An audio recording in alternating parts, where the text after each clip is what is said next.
100 meters, 200? Be a couple miles a day. You want to hit it? No.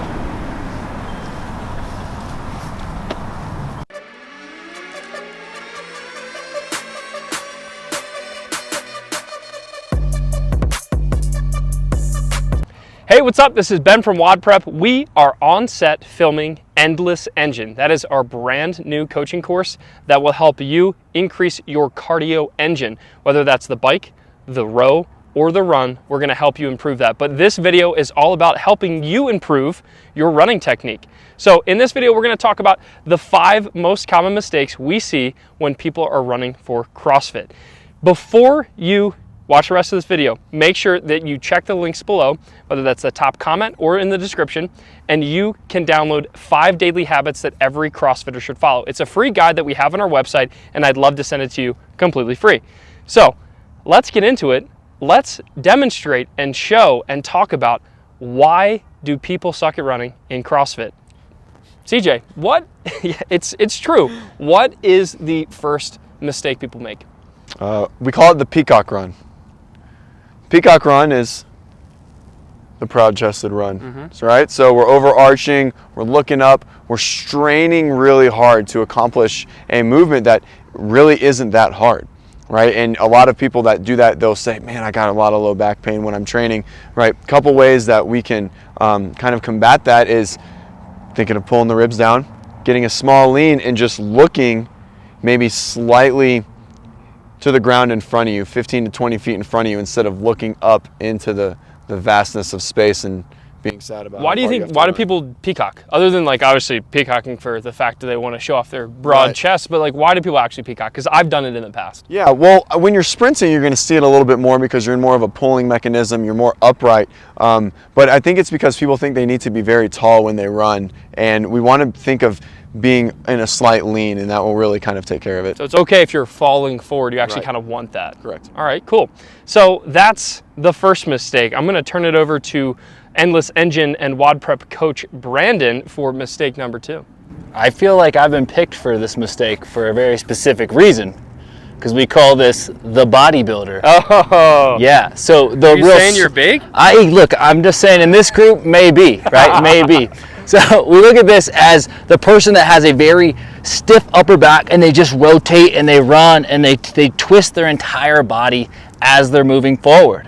And we see this as a huge waste of energy, right? As we're trying to move forward, why would we ever go side to side, right? So what we want to try to do, focusing on keeping the head still, and I can do this, guys, move the hands straight forward and straight back.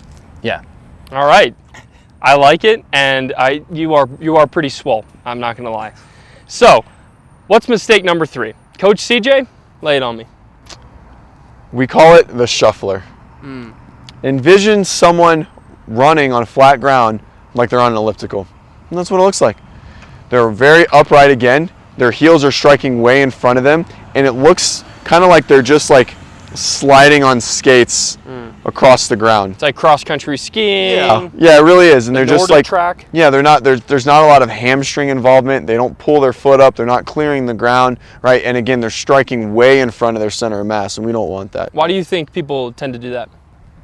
It's just kind of how they learn to run. I wouldn't say it's more of it's more of a habit than anything else, right? We can break it down and maybe say some like posterior chain or glute involvement and things like that, but it's really hard to tell. Usually it's just a habit that they have of running. Yeah, most people, which is why we created Endless Engine in the first place, like most people don't know how to run, myself included.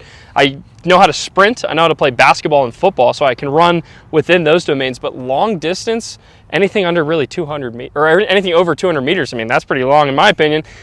It's something I've never learned to do. I've just done it. I'm athletic, I can run, but it's amazing what happens when you actually start to work on the fundamentals and work on your form, which again is why we're here creating this new coaching course. All right, Brandon, I think we're on number 4. Last time you talked about that twisting bodybuilding motion, just someone who's just a hulking beast like yourself. What's number 4? Sorry for the interruption, but I have someone here to give you a special message. Alfred would like for you to hit the subscribe button down there. Isn't that right? Yes, it is. Alfred would like you to subscribe.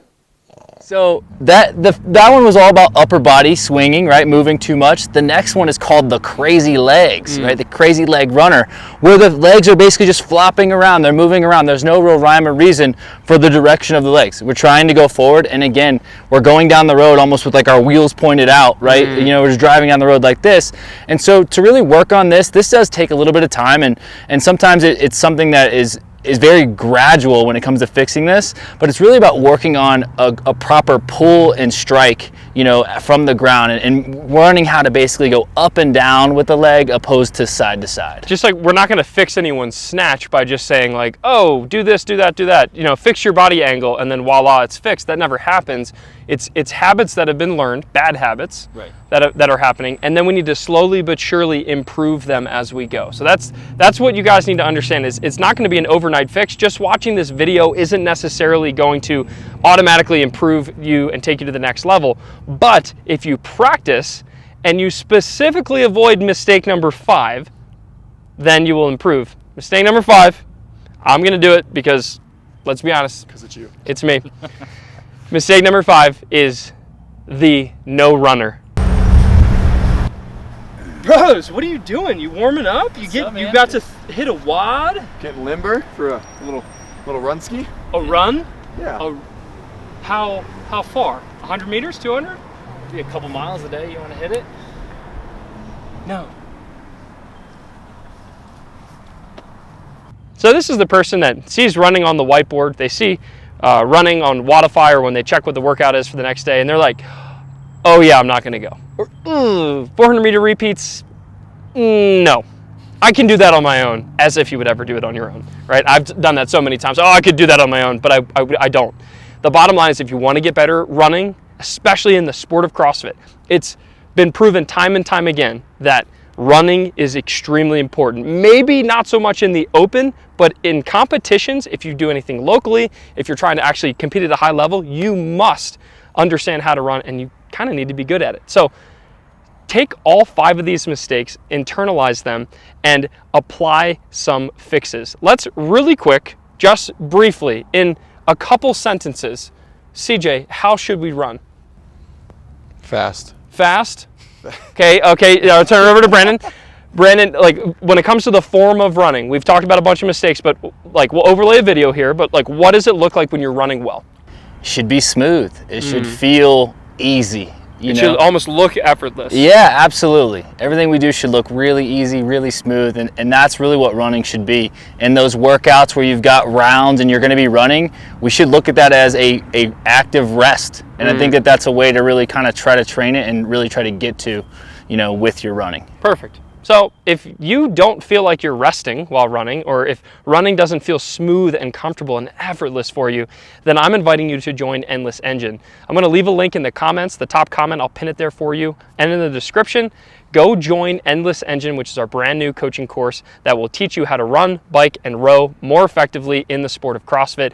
And it's going to have a trickle-down effect to a lot of other movements, a lot of other engine-based cardio pieces that you do on a consistent basis. So build your engine, and then you will build your performance. Last but not least, make sure you download that 5 daily habits every CrossFitter should follow. You know where the links are, they're down below. If you haven't smashed the subscribe button yet, I mean, let's be honest, what are you doing?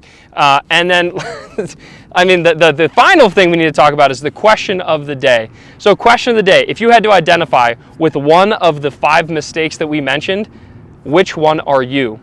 Leave that in the comments below, or even better, make up your own and leave it in the comments below. I can't wait to see which mistakes you're making, and I also cannot wait to see you in the next video. A run? Yeah. You want to join? But like a 100-yard dash? Yeah, like 37 of them. 37? A lot of. What total distance? In like over 200 feet, 300 feet? Well, 100-yard dash is 300, so yeah, a little.